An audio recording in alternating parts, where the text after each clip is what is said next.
All right, good afternoon, everyone. Welcome to today's session. Of course, DISD, we are leveling up where excellence is our standard. So today we are going to talk about MTSS for campus leaders. And so you all are here because you're campus leaders, and it's important for us to understand the MTSS process on your campus. So,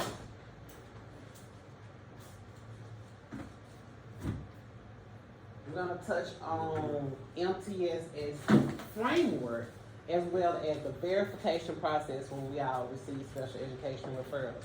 And as we know, this whole process has been changing for the past couple of years. Even this year, we're doing some new things. Some new paperwork is required. A few new areas of criteria are also required before we are able to refer students to a state. So that's what we want to look at. We want to actually look at the MTSS process that happens before they even go into the state referral part. So first we want to look at our norms. I want everyone to take about 30 seconds to look at the norm, and we're going to share out which norm really speaks to you at this time. So I'm gonna give you 30 seconds to think.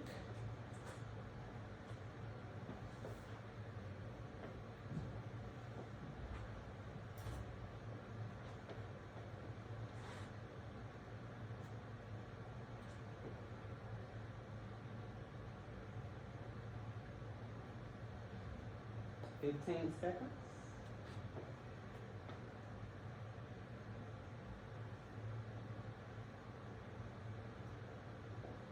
All right, who wants to share first? Which norm stands out to you? I will. Thank you. Fully invest. Okay. What about fully invest speaks to you? And I say fully invest because you have to fully invest in something. If you're like this whole process is new, even as we've been working with it on campus, and instead of just saying, okay, this is new, this is too much for me, it's just a lot of change, just fully invest in the learning of it so that you can learn a new process. All right, thank you. Anybody else? Any norm that stands out? Assume positive intent. Okay. This is like she said, it's a new work for everybody, and so just knowing that the end result is going to be to optimize our kids' success. All right, thank you. Anybody else? Think of a third way. We know how we used to do MTSS, and I know this is a new process, so we have to be, like I said, fully invested and engaged, and to do what's best for scholars. All right, thank you. Anybody else? Now, I'm gonna write down my action steps. And it's a participant guidebook. I'm gonna write that down so I make sure I And then- know about steps. Good. And then you have plenty of sheets that you will be able to use as your participants guide. So, thank you all for committing to that, not just all of our norms, but just having that one that stands out to you and speaking on your commitment to that norm. All right, so just real quick before we hop into it, we're gonna turn and talk, look at our different decades. I know we're a very close range of ages in this room, but that's okay because we may have some music that's out of our age range that stands out to us. So turn to your partner and talk about which one of these is your favorite decades of music and why. Eric was ready. He was ready for that turn and talk. That resonates with me.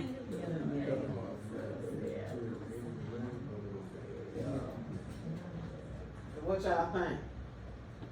What you think, brother? Happy time. Happy time. Oh my goodness. I'm just crossed between the 80s and 90s. Those 80s were some good times. And when I was coming out of high, trying to get out of high school. Yeah. Anybody else want to share? I'm gonna go with the 80s as well. 80s. What's your favorite artist? Who's your favorite artist from the 80s? Ooh, so you done add that extra question. That's for me. the extra one. You gotta be on your toes. I'm gonna say Michael Jackson. Okay, Michael Jackson. there you go, there you go. Yeah, Prince, yeah. And so for me, I think it's the 90s. Every time I go to my YouTube mix, I just, for some reason, I go straight to the 90s. It took me through college, it took me through high school, middle school, so I'm gonna have to go on and say the 90s. I have a lot of fond memories of music from the 90s. Like I can hear a song and just think about where I was and what I was doing when that song was out. All right, thank y'all. So, our objectives. Would someone please read objective number 1 for us? Participants will reflect on how the multi-tiered system of support framework will, and student support team process, assist competence, and identify students who benefit from receiving intervention. All right, number 2. Participants will understand their role in the MTSS referral verification process. All right, so we're gonna not only understand MTSS and reflect on MTSS and the SST system, but we're gonna also understand our role in the MTSS referral verification process. So think about what we do. What do we do when our students are struggling? I know we're campus leaders and you know, we may not get to see it as much as the teachers, but what do we do? Think about when you were in the classroom. What do we do when our students are struggling? Yep. First thing we do, you want to help them. You want to provide some kind of support to help them understand whatever it is that you're teaching. So you want to get them. You wanna help? Find the areas, Mhm. you know, whether it's testing, observing, things like that, to find the area of focus where they're struggling, so that you can then provide interventions to help them to grow. Okay. All right, absolutely. We want to help them. We want to find the areas to help them. And that's kind of what we're here to talk about today, how we are going to help our struggling students. So first, I'm just going to do a little bit of show what you know. We may or may not already be familiar with MTSS. I know, I'm sure most of you all are. But we have 4 targets here, 4 components. We want to match one of those components to its descriptor. So look at it for a minute. Read through those descriptors and tell me, when I ask you to tell me, I'm going to ask for you all to match one of the components to its descriptor.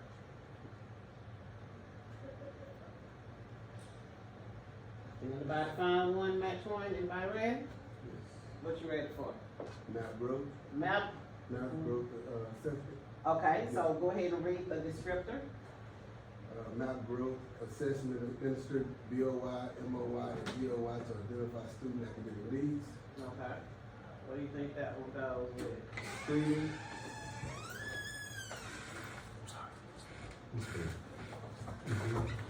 Okay. Assessments administered BOY, MOY, and end of year. So that's the screening. Do we all agree? Thumbs up if we agree. Thumbs down if we don't. I see 2 thumbs. Okay, we'll come back to it. Okay, I see 2 more thumbs. All right, so we said that one goes with screening. All right, what about the next one? Does anybody want to read that one? Go ahead. Continuously tracking student growth to ensure interventions are effective. I would think that would be progress monitoring. All right, thumbs up if you agree.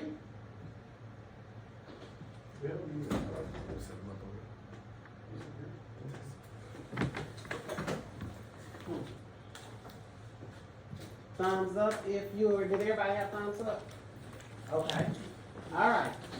So, can someone read the next one? Problem solving team to undergo root cause analysis to identify instructional and engagement gaps. All right, what you think?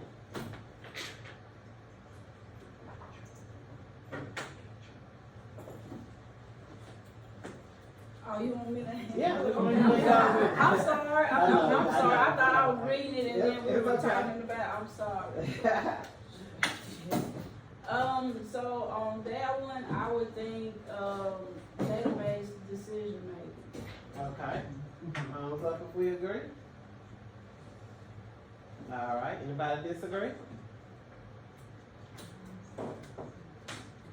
Problem solving team to undergo root cause analysis to identify instructional and engagement gaps. So we said database decision making. Let's look at the last one. Providing varying levels of support based on student needs. Okay, and that one would be, The multi-level prevention system. okay, you look like you want to say something. What are you thinking? No, I think that's. Okay, all right, we can talk about it if you want to talk about it. What are you thinking? I was thinking with the database decision making, but I could see why it's the multi-level prevention system. I can see. You were thinking database decision making.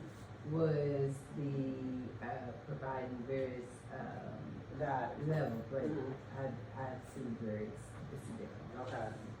Yeah, and it's kind of one of those things of which one is the like the Yes, best the best, answer. Like yes, it yes. can definitely go with that one. Absolutely. But which one, when we think about those levels of support, that we're thinking about that multi-level prevention system. Yes. But yeah, it could definitely go with database decision making as well.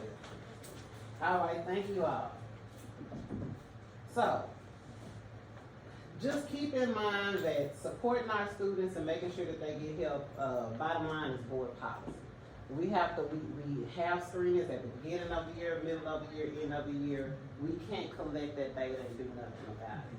So it's policy, response to intervention is board policy. The link is there. You all have access to this presentation. But we have to make sure that if we screen our students, we see there is an issue, we progress, we meet about them, we take them to the SST team, we progress monitor, and we keep that SST team involved until we either have referred that student or until we know that the support and that intervention is working and we continue to provide. All right. So, I think this is one more thing. All right, so MTSS, the what, the who, and the how of MTSS. What is MTSS, Ms. Glenn? MTSS is a multi-tier systems of support, is the problem-solving framework to support successful outcomes for our students. All right, who is involved, Ms. Butler? The student support team is essential to implementing MTSS on your campus to ensure students are receiving appropriate intervention and support. And what is the how to MTSS, Ms. Berry? SST meetings and intervention documented in Power School Unified Insights measures intervention effectiveness and ensure proper support has been provided. The SST chair uploads its data to Qualtrics for the SPED referral verification progress. All right. process. Okay, thank you, sorry. So the what, the MTSS, the framework, the who, the SST team, the how, Power Schools. Those are the three keys to MTSS. All right, true or false? So, I'm gonna give you a minute to work together, talk about it, read each one of those statements and determine whether they're true or false and why. So, the statement begins, MTSS is, for all students, include those in need of enrichment, true or false. MTSS is, so we give each one of those statements with MTSS is. So at this time, you can turn the top.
only utilize two documents.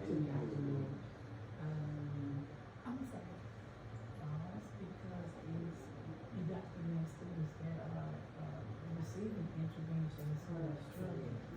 And so not all of them will be referred to, special ed or even, just for this name, because it's just to improve, the academic. 5, 4, 3, 2, 1. And we are going to come back as a whole group. So I'm going to read the first part of the sentence, and you are going to finish the sentence and tell me if it's true, false, or why. MTSS is for all students, including those students in need of individual. False. False. Why is that false? Because enrichment is like for advancement. So these are usually for students who are struggling. Right, we can't take everybody in the school to the MTSS team, right? Okay. Still, okay, good. MTSS is a one-size-fits-all prescriptive model. False, why? Because it's, we have to cater to, student, the student needs, you wouldn't just say, okay, well, this kid is, in fact, it's a multi-tier support system, so, we've gotta go through the tiers to figure out what it is, gotta get to the root cause, and then prescribe what, the support that's needed for the student. All right. MTSS is a data-driven problem-solving framework. True. Okay, why? Because we use the data to determine what type of, interventions that they need. All right, good. MTSS is the responsibility of one teacher or one specialist. False. All right, why? Because, it's not just one teacher, you have to have a team. There's a team so that everybody can work together to come to a conclusion. Okay, good. MTSS is not a replacement for student support team. True. Yeah, they were not. Yeah, the question was had, and the answer was given, but it's not. Yeah, that is true. MTSS is not a replacement for a student that triggers. Tried to for a student support team, and I heard Ms. Glenn explain, and the student support team, that's the team, but the MTSS, that's the process. Last one, MTSS is only utilized to document interventions for students to receive designated supports for testing and referrals to special education. So False. we don't, why you say that? Because,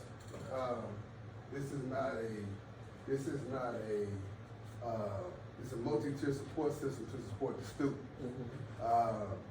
The designated supports or referral to special education may be a result of that, but it's not intended for us to utilize it to do that. It's not the purpose. Right. And I think they probably included that because that's definitely a misconception across the district. Like, we only refer students, or we only take students through the MTSS process if we want them tested for SPED, but actually, MTSS can be for a variety of reasons, and we want to just make sure that we understand it is to get the support for the students. All right, y'all did good. Y'all all right. Good job.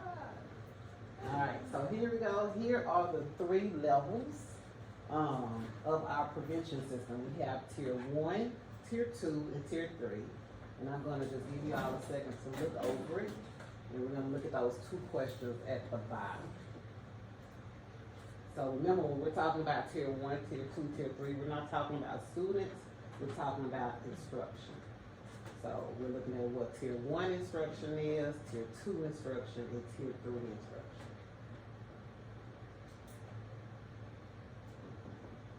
So the first question I'm gonna ask is, what does tier 1 universal core instruction mean? Who receives it? That's just an extra question I'm gonna add on. Who receives tier 1 in instruction? And then we're gonna look at the differences between the 3 tiers. Give me 20 more seconds.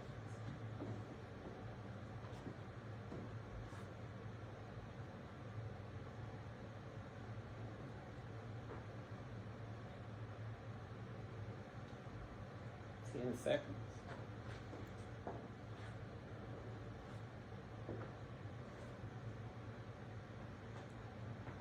What's tier one instruction, somebody? The initial classroom instruction. The initial, it is the first, good instruction that the teacher will deliver to all students. Okay. Okay, I heard two things. I heard first instruction, all students. Anybody else wanna add on? It's high quality instruction, which goes along with your, good instruction, but the differentiation. So you are meeting the needs of most of your students if you differentiate as opposed to, just teaching one way. Right. I'd also add grade level, its own grade level. Okay. All right. And also with your classroom management, it is up to par as well. All right, so that tier one instruction means that, like all of you said, it's that first instruction. You brought in the word good, because a lot of the times if we have good first instruction, some of our students may not have to receive tier two or tier three instruction as well. And those things have to happen if there are management systems in place. So what about the other tiers? Now let's talk about the differences between tier one, tier two, and tier three. So when we move to tier two instruction, what do you think that looks like inside the classroom?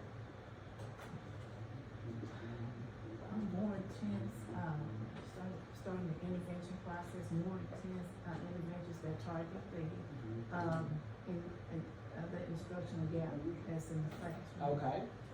More intense instructional strategies, making sure that we're identifying gaps and honing in on those gaps. Anything else? It's not for all students, but just for, small students. A smaller percentage of our students. So the small groups and then the progress monitoring, so then you start being a little bit more intentional on when you look at students, what they're doing and putting them in the groups and because when you look up there you see that they're still getting the tier one instruction, but just some of them are able to do it, so then that's why you have to be more intentional with what to do with those kids. Absolutely. And we're looking at that extra additional time about how often per week, a couple of maybe 2 to 3 times per week, right? And then when we look at our tier 3 instruction, our babies who are receiving tier 3 instruction, what does that look like with them? So even after receiving tier one instruction, it's just a deficit there. They don't understand the concept, and so that's where you have really intense interventions with them, so that they can try to show growth. They may not be able to understand the tier one material, but they're going to show growth with intense interventions. Okay. All right, very good. So these, again, when we're looking at our MTSS framework and we're talking about providing students with interventions, these are the 3 different tiers of instruction that we're looking at. So some of our students, they may fall in that tier 2. We just need to do about 15 minutes a day, meet with them in a small group and see if they grow. Some of the students, we already know up front, we need to incorporate tier 3 instruction so that they're getting this intervention every single day, at least 3 days a week for an extended amount of time. And most of the time, some of the time, I'm not gonna say most, but this is an intervention that happens maybe after school, doing an after school tutoring outside of the regular school day. All right, so flow chart. You all have, I'm going to provide you with a flow chart. I'm gonna give you just a few, not too many minutes, to just look at this flow chart of the MTSS process. And then we're going to look at these 4 questions. So, we're going to answer what areas of concern can be addressed in an SST meeting. That's going to be here in the flow chart. What process will assist the SST with identifying the most appropriate intervention? What actions can be implemented if a student is making progress with the current intervention plan? And when should an intervention plan continue or be modified? So I'm going to give you about 1 minute to just silent solo read. And then after that, we're going to, look together to answer these questions.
Thirty seconds.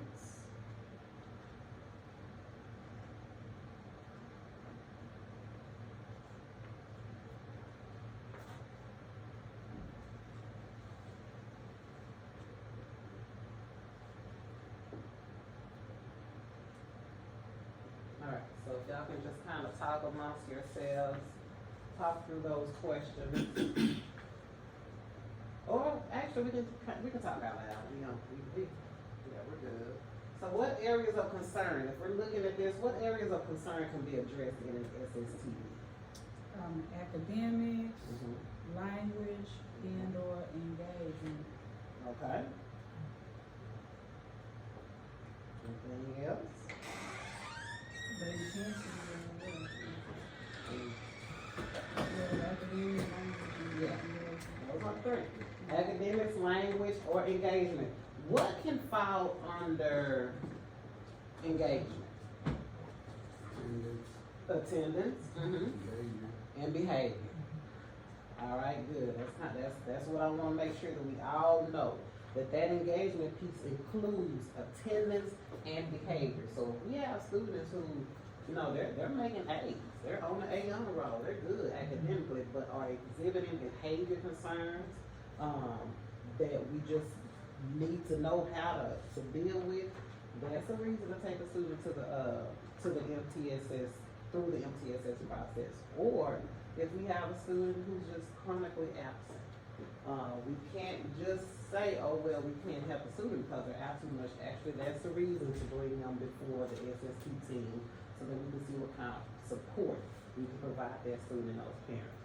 What process will assist the SST with identifying the most appropriate intervention?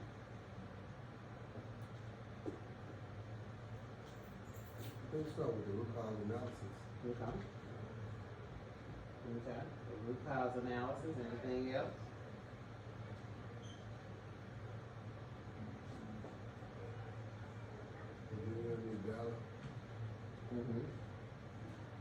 Root cause analysis, data, making sure that we're talking to the individuals who can give us some insight on their student's progress.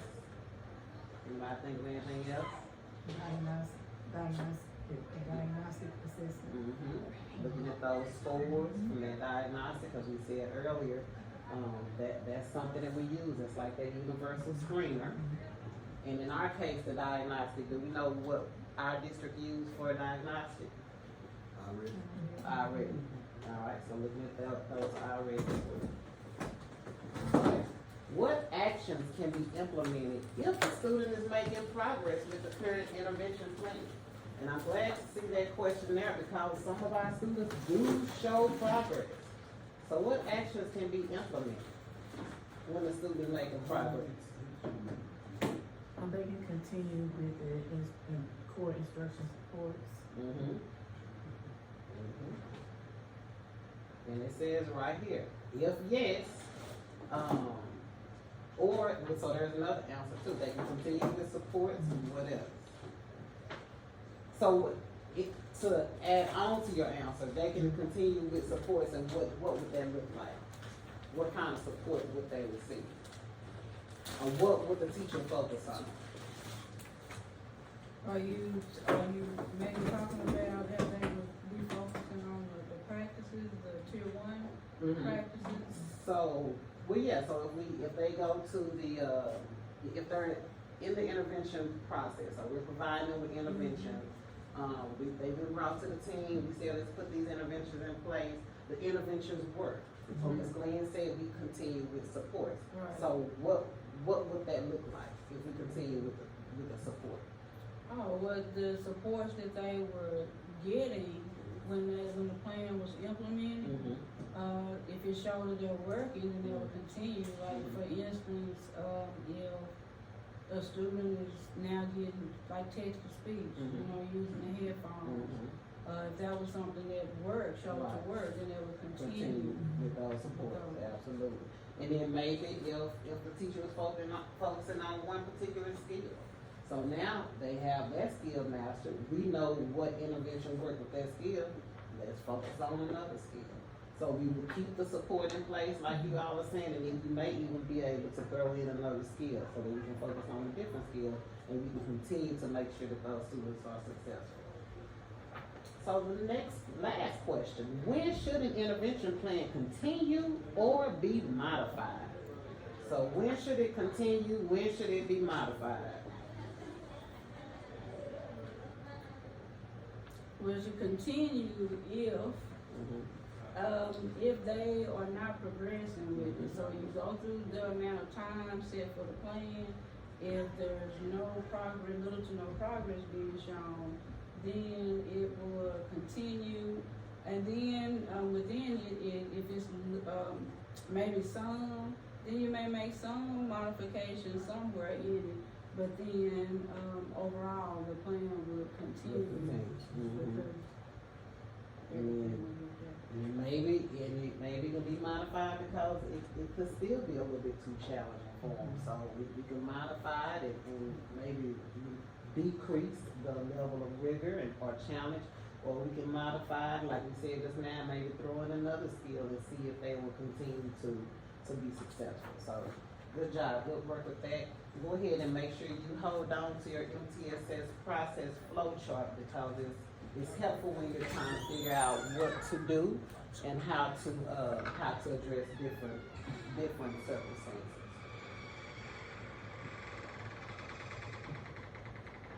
All right. Scenario 1. So we're gonna read a scenario and we're gonna name the tiered instruction that best aligns with the support that this student should be provided. And then we're gonna identify key leader. Remember, y'all are the leaders. Key leader moves and key teacher moves to support the need of the student. So Ms. Berry, can you read the first scenario out for us? Andrew scored at the 11th percentile in math growth review and has been receiving tier 2 level of intervention 30 minutes 2 times a week to focus on reading findings for the past 6 weeks.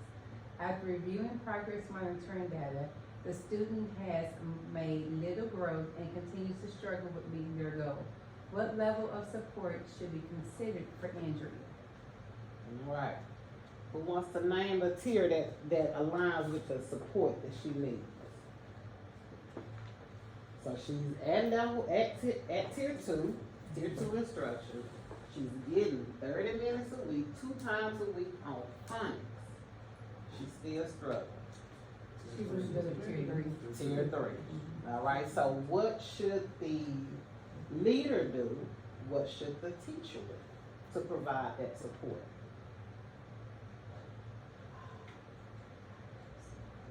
Well, I would say within both of them, with the teacher and the leader, then they need to come back together to meet to see what needs to be done for them. So they need to, schedule a meeting to come together to Discuss that progress, right? Yeah, the teacher needs to make sure she is documenting the intervention and make sure that, that the data supports what she is saying is happening. So if she's saying that there's little to no growth and the kids continue to struggle with the data line. And then Absolutely. And of Raise course, to the leader is tracking that progress. The leader has access.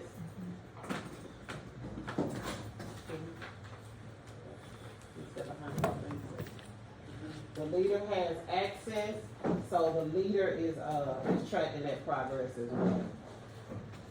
Looking at the second one. All right, you mind reading that one for us, Ms. Glenn? Juan performed at the 50th percentile for achievement and 14th percentile for growth on his end of the year math growth reading. His teacher noticed that during the last two testing events, the student has reached a plateau and is not demonstrating growth as expected. When reviewing the instructional area of breaches of opportunity, the skills to focus on include the meaning of the words and prefixes and suffixes. What level of support should be considered for one? Okay. So he's performing at the 50th percentile for achievement, but 14th percentile for growth. He's not really growing. What y'all think? What tier instruction?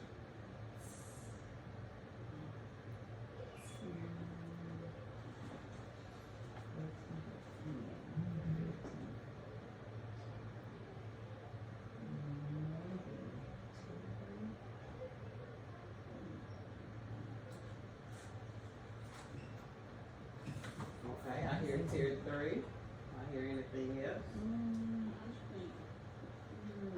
Wait a minute, tier 2. I guess going on tier 2. Yeah. I hear Because it doesn't yeah, say he's one. receiving any, you know, Yeah. he's receiving anything, so, in interventions. Mhm. And so I guess that's the information that we're missing, is he receiving any It interventions at doesn't all? say he is, so I think we can assume that he's not. So I'll say start at tier 2 and see what tier 2 interventions would, how that would work for him. I think tier 2 as well, just for that very reason. That was the same thing I noticed. Like in the first scenario, the student was already receiving the intervention. Tier 2 and tier 2 wasn't working. So it looks like in this case, tier 1 isn't working, right? So he's scoring at the 50th percentile. He's okay, but he's just not going. But then it also says that there are some specific skills that he needs to focus on. So the teacher is not able to identify. Maybe he just needs that word meaning lesson, you know, to the side. Maybe we just need to work on prefixes and stuff. So I'm thinking tier 2 as well. See how that works. Pull them to the side a couple of times a week and see if that can help him to grow. And I would say that the leader moves and teacher moves. The teacher can actually go ahead and start providing that intervention. Because she knows exactly what it is. Right. You know what I'm saying? The Right. prefixes and suffixes. Mhm. Yeah. And I wouldn't say that this is a case that we take to MTSS in unless the student is still not demonstrating growth. Alright, good. Last scenario, you mind reading that one for us, Ms. Butler? Mr. Robinson's third grade class has 13 boys and 9 girls. For the past 3 weeks, he's had to redirect the class multiple times when providing direct instruction. During his most recent spot observation, the principal noticed 10 out of 22 students were on task. What level of support should be considered for this Mr. Robinson student?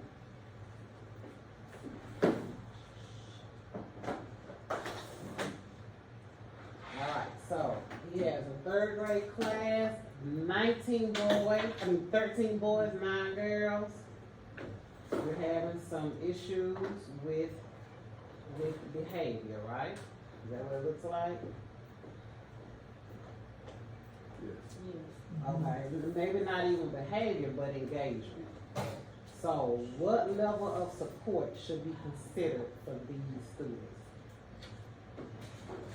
Well, most of his kids are off task, right?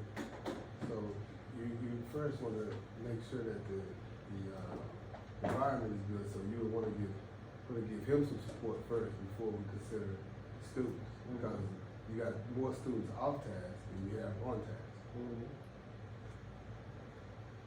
So is there a need for tier 2 or tier 3, or are we at that tier 1 support and that management piece that, Ms. Berry mentioned earlier?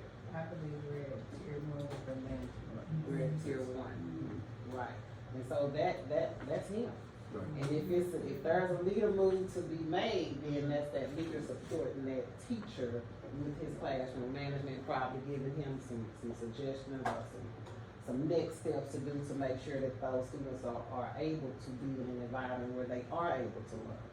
So that's teacher and that's tier 1. We're still at tier 1. No need to move because it's not really on the student.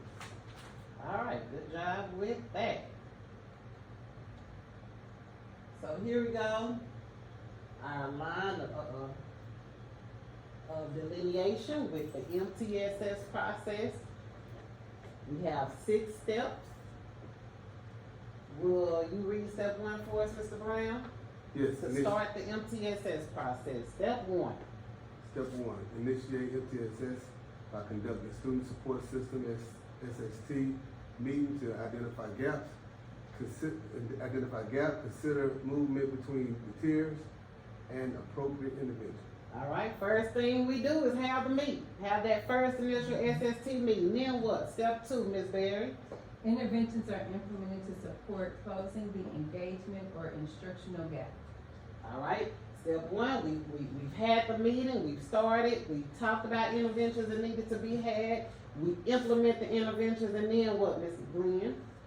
Step 3, SST reconvenes to discuss student progress and next steps if MTSS has been exhausted. All right, so we have a time frame by which we need to conduct those interventions, and then we come back to reconvene. At this meeting, we determine whether or not the student is making progress or we need to do something different. Then what, Ms. Butler? If the SST determines that the student may benefit from special services, begin MTSS verification process. All right, that's when we start that paperwork. All right, so the SST committee says, we think this student needs needs a little bit more. We don't think that this student is being successful. Let's go ahead and start the verification process. Then step 5 is what, Mr. Brown? SST chair completes MTSS verification process. Completes the verification process, and then what, Ms. Berry? We have special services referral consideration.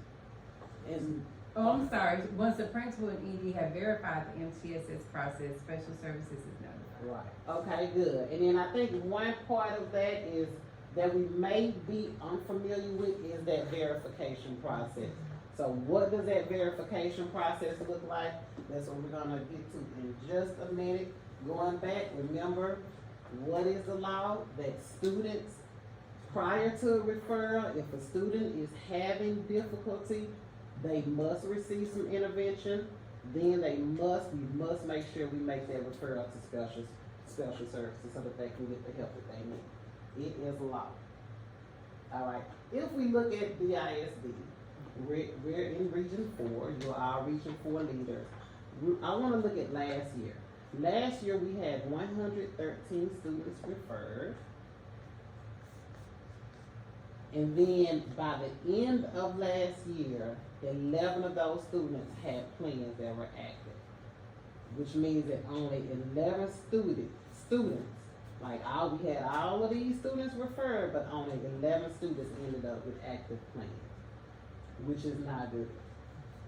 So we have to make sure we complete the process.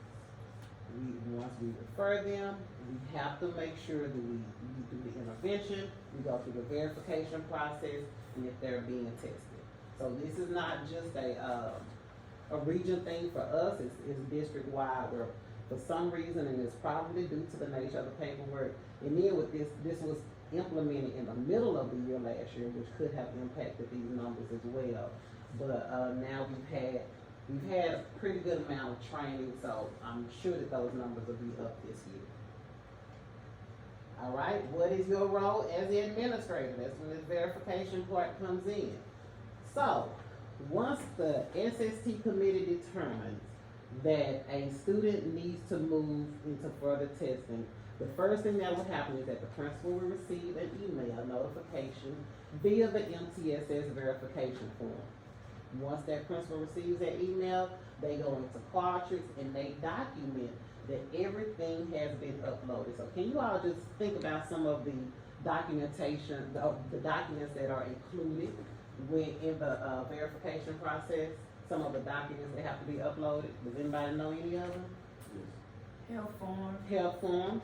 What else? That's popcorn. Teacher forum, Teacher form. Student input, parent input. Parent input.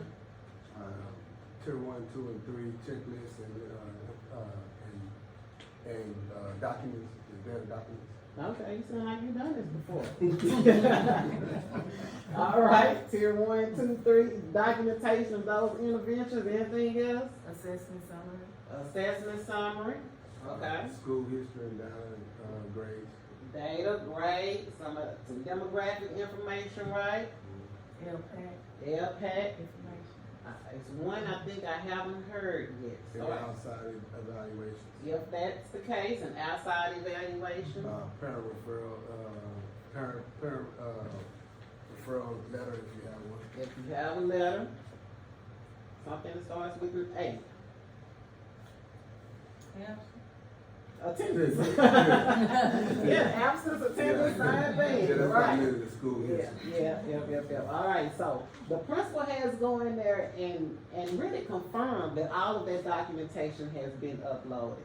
Once that happens, the principal, and this is kind of, to me, just in my personal opinion, the order is kind of out of order because typically, as a principal, you've already conducted an observation, you've already laid your eyes on that student, and you know what's going on. I don't want to go through that process for a student who, and I've probably been in a meeting, I've probably talked to teachers about that student, but at some point, the principal needs to have conducted an observation, and use that classroom observation form to complete the process as well. And then finally, the principal signs off and says, okay, you're good. It goes to the ED, and the ED goes through the same process that the principal goes to minus the classroom observation. So the ED would have to go through and check all of that documentation as well before they approve it and move it forward. Any questions about your role? All right, so these are the documents that we just listed. The evidence of interventions in tier 1, tier 2, tier 3, like you just mentioned. The LPAC information, everything here y'all already mentioned. So good job.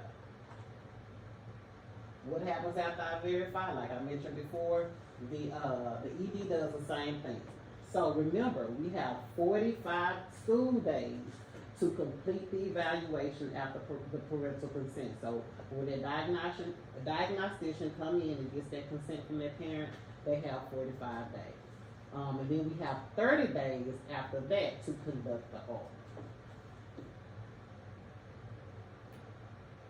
All right, so we're gonna go through one last, I think we have time, we just have a couple of minutes for one last activity. So with this activity, you all are going to just split up into pairs. You're gonna have student A and student B, and y'all are just gonna tell me if student A's information is ready to move forward. So this is from a handbook. This is from a referral folder. So remember, it's always good to just keep a folder for each child. You're gonna review the document for your student. You're gonna determine if enough information is present or if something is missing. If something is missing, let us know. We're gonna share that out. If there's enough information present to move this referral forward, we wanna know that too. Y'all have 3 minutes.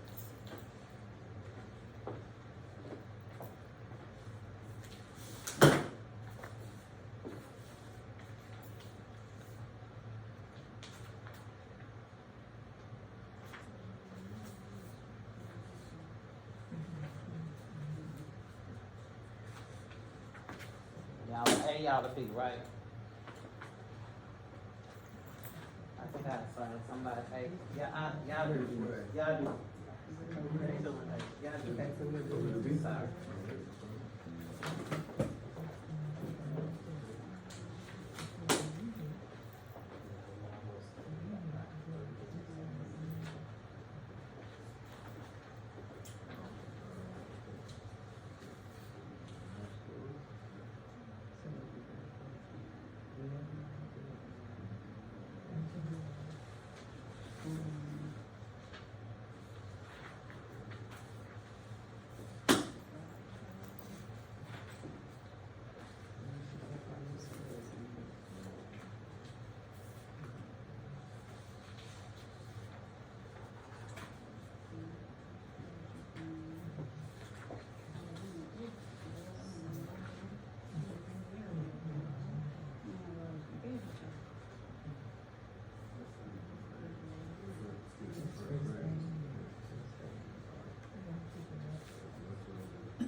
1 minute left.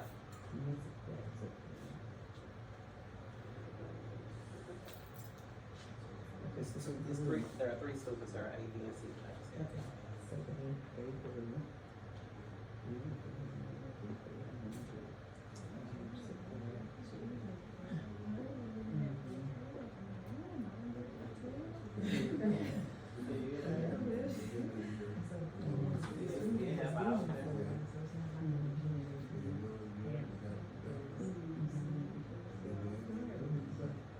Mm-hmm.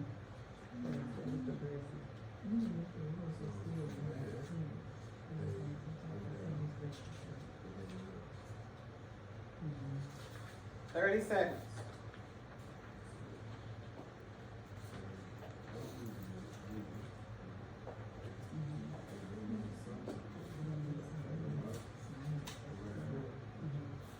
Mm-hmm.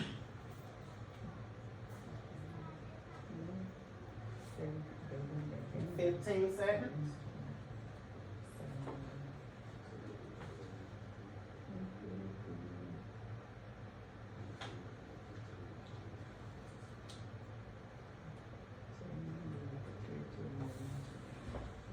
Coming back in 5, 4, 3, 2, 1.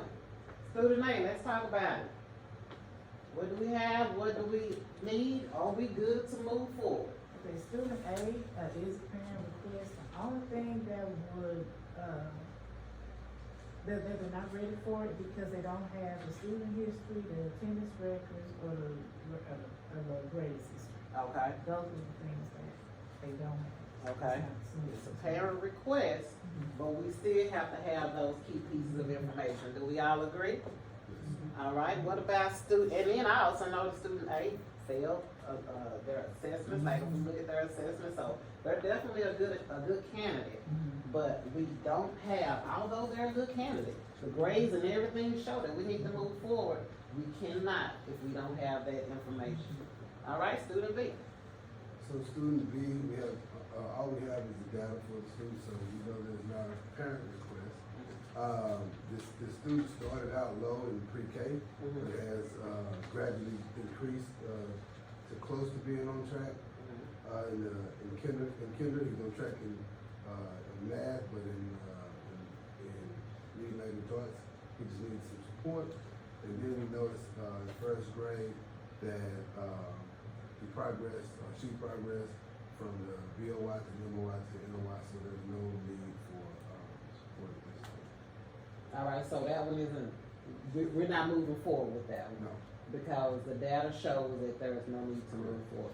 All right, did they have all, I'm just asking, did they have all of the documentation? Well, there was, the only documentation they had was the data. So, Okay, all right, good, very good. And so y'all have a student C, go ahead and do student C for homework tonight. We'll talk about that one next time we meet. Y'all supposed to later, because y'all know that. But okay. Y'all like for real, huh? Okay. And the last thing I want to just touch really quick, how a parent request handled. I have a handout that tells you each step as far as the procedures for parent request. Basically, we have to have the SST meeting. We have to start the we have to have the SST meeting. We have to start the intervention plan. While the intervention plan is in place, we can go ahead and go through the MTSS verification process. So it's just that simple. And again, you have a handout that tells you exactly what the steps are. It looks a little bit different if they want to use an outside agent. And this is what it is. And also remember that we have to have that meeting within 3 days of the request. How many days of the request? 3. Within 3 days of the request. We have to have that initial meeting. And then in that meeting, we determine whether we need to move forward, because we don't have to test the child just because there's a parent request, but we can decide whether we need to move forward or not. But we have to have a meeting. And then when we have those students with obvious disabilities, That's just a case where we have to try to help and get that student some support. We enroll the student, we call, our manager in this region is Ms. Coy. Call her, schedule that meeting within 3 days and try to get that student some help. So everything is within 3 days. Yes, as far as, yeah, connecting with the parent. Not connecting with the parent, having that SST meeting after the parent has made that connection with us. Yes. So we're gonna skip the part where you all log into the platform, but I do have instructions. I want you all to take that handout because it tells you exactly what to do once you are in the platform and how to go through each part of that process when you're logging those interventions. Last thing I want you to do before we leave, it'll be your exit ticket. How will you apply today's learning to enhance the MTSS and SST practices on your campus? Once you do that, put your sticky note on the board and you are free to enjoy the rest of your evening. Thank you all for joining me.